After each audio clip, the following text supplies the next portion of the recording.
Alright, this just arrived from Xiaomi today, and we're going to do something a little different. For each of the products inside, feel free to try and guess what the price is going to be as I'm showing it to you.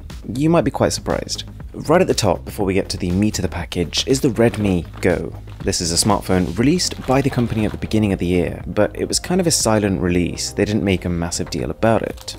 But I've never been more impressed with a phone this cheap, so let's take a quick look. Externally, it is made of plastic. It's got this metallic texture, but it's ultimately just a sturdy sheet of polycarbonate. It looks simple, but that's the entire premise of the phone, and it extends well into the software.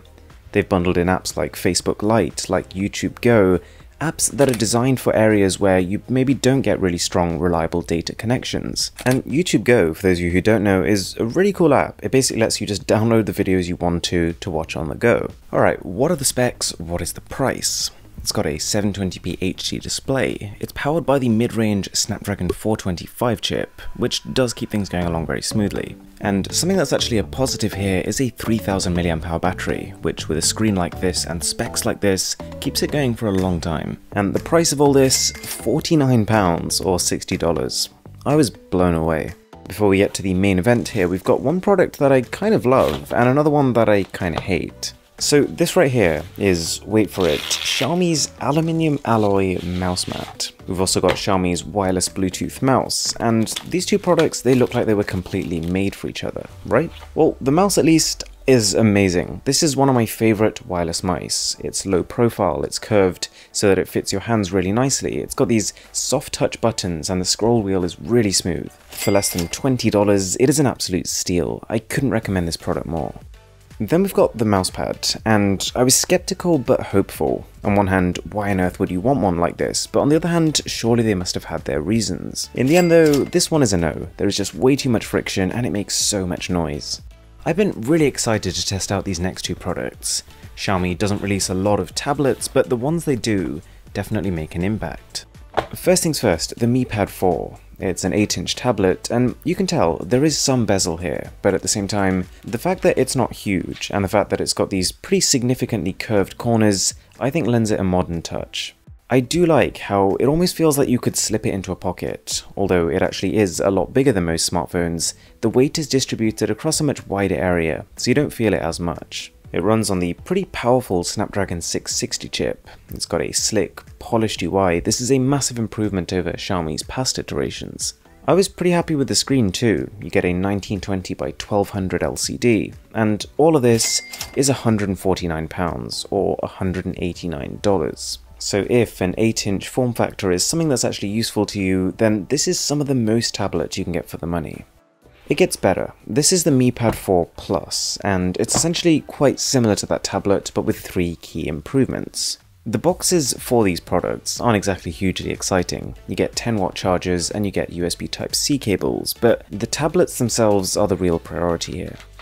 So first things first, same resolution, but a 10.1-inch display. It is bigger, it is better, it is brighter. And to be honest, even though they have stretched it with the same resolution, you'd be hard-pressed to distinguish pixels. They've added a fingerprint scanner in the home button, and the third thing is a mega battery. This thing has 8,620 mAh, which no, is not going to last as long as it would on a smaller smartphone screen, but at the same time, you could expect 17 hours of video playback. Now, in theory, the perfect product to complement these would be the Xiaomi Air. These are true wireless earphones, and at the same time, true AirPod copies, but I don't intrinsically have a problem with that. If a product can do what Apple is doing, but cheaper and better, then that is something worth celebrating. And to get one thing out of the way, these are good sounding earphones. They isolate noise better than most, and they even have those fancy new touch controls that everyone is using now. The annoyances that I had though were largely due to it feeling like a first generation product. The case, for example, has been designed in a way that if you're trying to open it with one hand, the back of your hand will continue to push the hinge shut.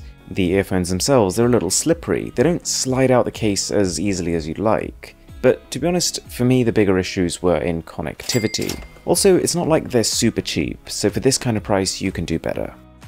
Turns out, Xiaomi also sells sunglasses, and they're pitching this as a premium product, not as a competitor to some off-the-shelf pair from a supermarket. They've got 100% UV protection, they've got a stainless steel frame, and What's kind of weird about these is that they're entirely flexible. And it's weird, I've never seen a pair of sunglasses like this, and it's not flexible in a disconcerting way, it almost makes it feel more durable, you're almost less worried about dropping it. Instead of plastic pads, they've got silicone, so for me at least, these were massively comfortable, and it's really helped by the fact that they're just so light. As for how they look, it's going to be massively subjective, so I'll leave that up to you. The only thing I'd say is the frames do seem slightly on the large side, but this is not an expensive pair. So when I saw this product, my first instinct was to laugh. I just thought it was a funny idea, but actually, it very quickly became my favourite product in this entire video. It's an attachment, and it clips onto a tap in your home, and it basically aims to save you water. And the magic is done by this thing. It takes a couple of hours to charge, and from that can last 6 months. So anyway, I installed this on my tap, and it saves water in 2 key ways.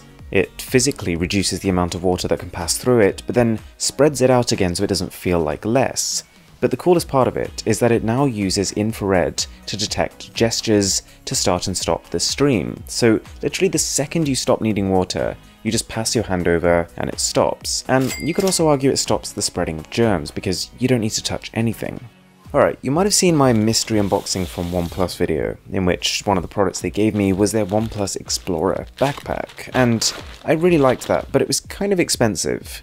This might be a better solution. The Xiaomi Urevo Backpack has got water-repellent materials. It has got a ton of pockets, and in fact, even more once you open up the magnetic straps. It's a tech person's bag, the kind of pockets you'd keep a phone in, or a power bank, or some cables. And it's about half the price of the OnePlus equivalent, making it still not cheap, but much better value, and something I can wholeheartedly recommend. If you enjoyed this video, I'm going to drop a couple more that you might find interesting as links from this one. And as always, my name is Aaron, this is Mr. Who's the Boss, and I'll catch you in the next one.